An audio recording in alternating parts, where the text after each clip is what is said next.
Hello everyone, Gronkus here, and today I solved the crying child.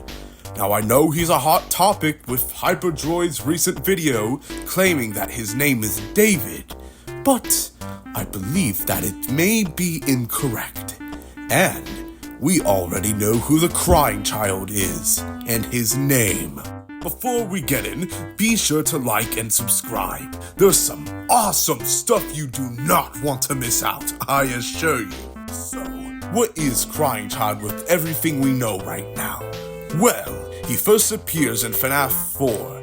He is the son of William Afton. We play as him in FNAF 4, but it's a little bit debatable in which way. It could be in gameplay form, it could be not in gameplay form, but he was having nightmares of the nightmare animatronics. Trust me, we don't want to get into that. It's yucky. And you want to know who else is yucky? DJ Aidan. He gets bitten by Fredbear due to Michael Afton and his friends being absolute dipshits, and next thing we know it, his little Fredbear friend tells him that he'll be put back together. And then FNAF World came, and then there was whole talks about clocks. Very complicated. But I believe that Fazbear Fright solved the mystery that is Crying Child. This character I'm talking about in Fazbear Fright is named Andrew. Now, you may have recognized it due to the FNAF community talking about it so much. It is theorized that he is the Vengeful Spirit. The Vengeful Spirit is from Ultimate Custom Night and is mainly the one who is keeping Afton in this weird dream nightmarish purgatory state. Now, if you know me, you know that I believe that the books are canon, and if anyone denies it, they're just scared to accept the fact that Fazgoo, the most wonderful concept, is a thing. And you know what? I take it with pride. Fazgoo, Sea Bonnies, please be canon. Please be a thing. But nonetheless, Andrew tortures Afton in the hospital. Afton explodes and all hell breaks loose. And Andrew's a part of the Stitch Wraith. And he's really the mean one, while Jake's like the kind one who's like wanting to make things right. But Andrew gets put to rest. And yeah, he flies to heaven. That's literally it. He like literally, I'm not even kidding. You know, like the Stitch Wraith epilogues, like he just flies to heaven after like the whole Afton situation. Well, not after the whole. It's a complicated story. But let us get to the point. I believe that Crying Child is Andrew, who Andrew is the Vengeful Spirit.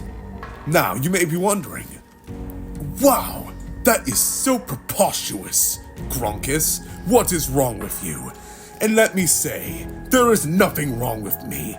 I am only wanting to be better than MatPat and DJ Aidan. Those two are the biggest frauds I have ever seen. Now, you may be wondering, Gronkus, this is impossible. He can't be Andrew. And my headphone just shut off. It even disagreed with my statement. But trust me on this one. This solves everything. In the week before book, we hear the Bite of 83 incident, aka the Big Bite. There is crying in this phone call that recites the Bite of 83, and after the phone call stops, there still is crying, and bada bing bada boom, our protagonist, Ralph Thonis guy, dies. I don't know about you, but that's pretty vengeful if you ask me. Maybe we got it wrong the whole time. Jake wasn't a parallel, we're just a bunch of bums. No, it was the fact that Andrew was none other than Golden Freddy, who is also Crying Child, who is also the Vengeful Spirit. But it gets deeper than that. What if I told you Crying Child got split up? His remnants. He is shattered. The poor boy. How will he ever be the same?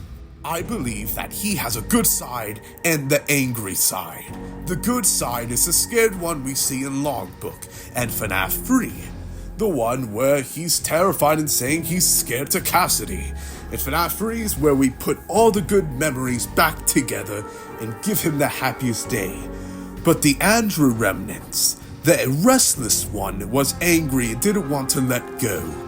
So that piece of him was missing, and it needed to be put back together to the one that was not angry and not, not evil. Well, I mean, he's not evil, but you get what I mean. But lest we not forget one flaw. But this flaw could be easily solved. Now, you may be like, didn't Afton kill him and hurt him? Here's the thing. Afton used the Fredbear plushie, and you're gonna freak out. He was experimented in Dreadbear, as shown in the Curse of Dreadbear DLC. That's why Andrew states that Afton hurted him, because after the death of him due to Fredbear, he was put into Dreadbear, being shocked. I mean, look at the minigame. It's pretty violent if you ask me. So cruel to the big bear. He deserves so much better. That is it for my theory. He was put back together.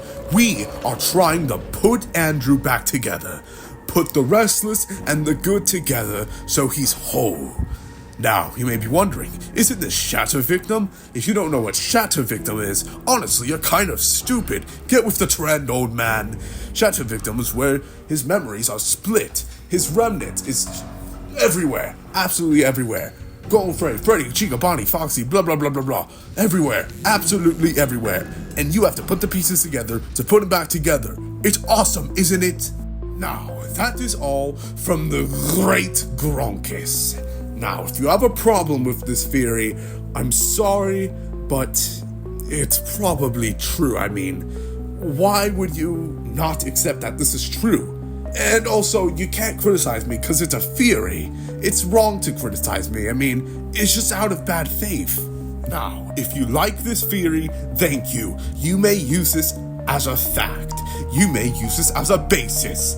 This has been the great Gronkus, and I'm going to go back to my man cave. Toodaloos!